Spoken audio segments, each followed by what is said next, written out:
morning, everybody. My name is Scott Maskin. I am the interim CEO of Pineapple Energy. So, John, I know what you're going through, but I'm keeping the job.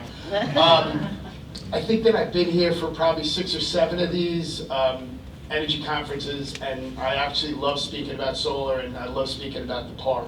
Number one. Steve Flattery's here also. He came in and ducked in a little late, Suffolk County Legislature. So, I'm the transparent guy, and I get deep into the dirt because I live in the trenches. And there is a lot of opportunity here on Long Island. We've done some things really well. We've done some things not so great, certainly from the solar side. I think one of my core takeaways as I get into the twilight of my career is that, my one simple company has deployed 125 megawatts of solar.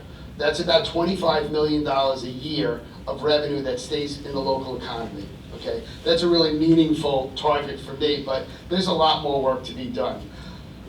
Terry Leslie is one of my mentors, and one thing that she talks about is collaboration. If you have an idea and you want to get something done, you need to put the right people around the table, and you need to collaborate.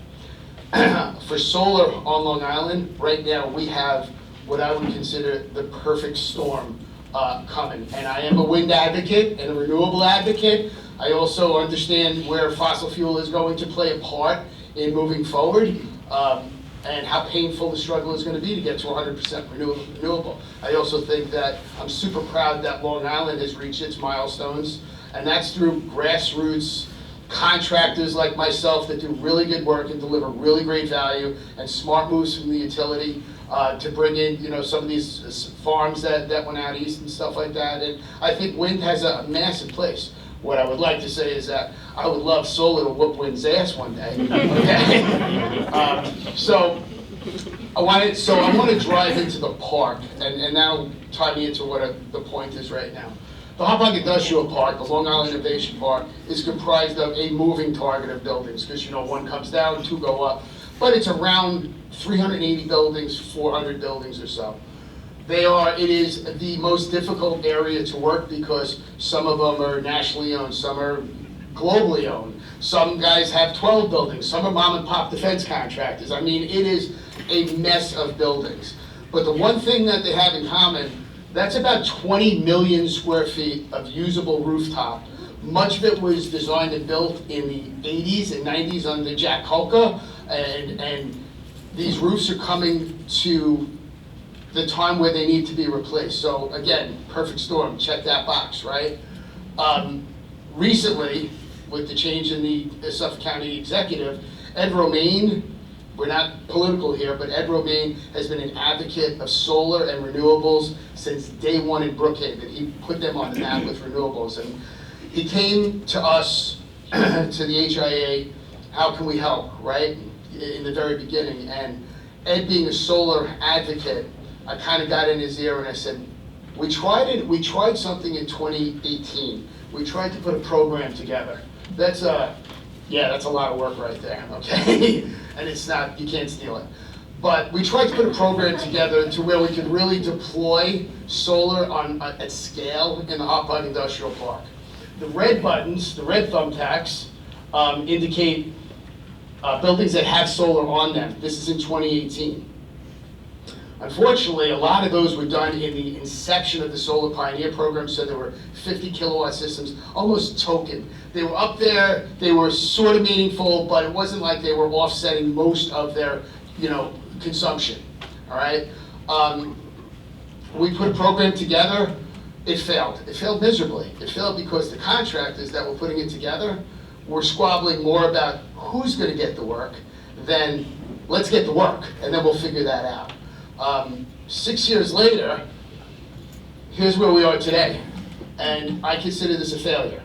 That there is somewhere in the neighborhood of 40 buildings, 38 or 40 buildings, and again, it's hard to nail down the size of the solar systems, but in 6 years' time, we could have done a lot better. Now, there are a lot of factors. We had COVID that came in, slowed things down. We had a new system called VEDR, where, in my opinion, it sort of devalued the value of the electricity that was put in, and it made people shy. We had inflation. I mean, there's a lot of things. Yeah.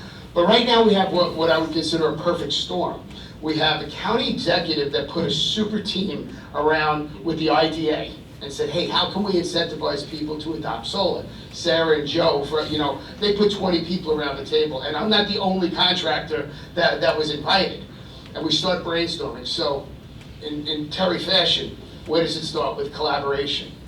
I believe that Ed has I think he's hosting an energy conference on November 18th as well. And solar is definitely going to be, front and center on him. He believes in wind and transmission and everything else, but solar is one of the things that he really loves. So, I encourage all of you also to come to that November 18th event. He is a dynamic guy, and he believes in what we do.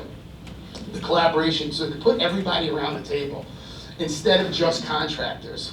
This is going to take to make a meaningful contribution, because there's 200 megawatts of capacity in this park. Now, I know that's a scary, for my folks, that's a scary thing, because once again, our infrastructure was designed to send power out, not to take it in. But LIPA has a role in this, and John is front and center. How can we help? PSE&G has a role in this, and they're front and center on this initiative. How can we trim down interconnection costs? What can we do with, everybody has to win. The utility has to win. The ratepayer has to win. The contractor has to win. Everybody has to win here. The customer also has to win, and I have to win.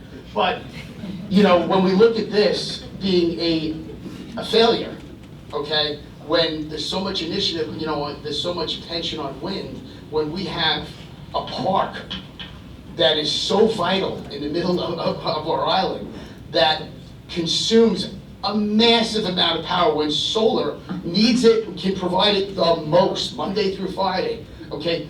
This is the high band, right? Right here is what we're doing. So what I would like to, I don't want to belabor this, but what I can say is that soon there will be some sort of an announcement, okay? Can't come out with it yet, but all the stakeholders, and this includes the HIA, this includes the contractors, it includes Angie Carpenter and Ed Wordheim, it includes all the stakeholders. A simple thing like, hey, can you waive the permit fee? Can you expedite this?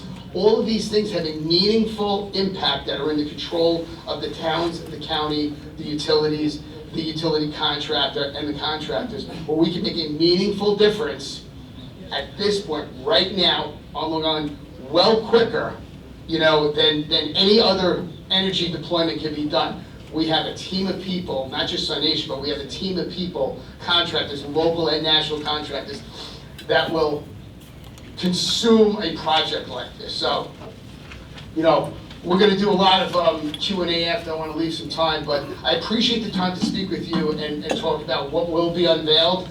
But everybody is at the table now, talking about how we get this done, and I will probably bring the state in at some point also to see, but John's expertise and carry it with the PSC and NYSERDA and everything like that, these are all going to be meaningful, and I'd like to say that, when we do, we'll pick a different color thumbtack for 2025 when I come up here, and hopefully it has 10 to 20 different thumbtacks. They may not be complete, but at least they'll be moving through the process.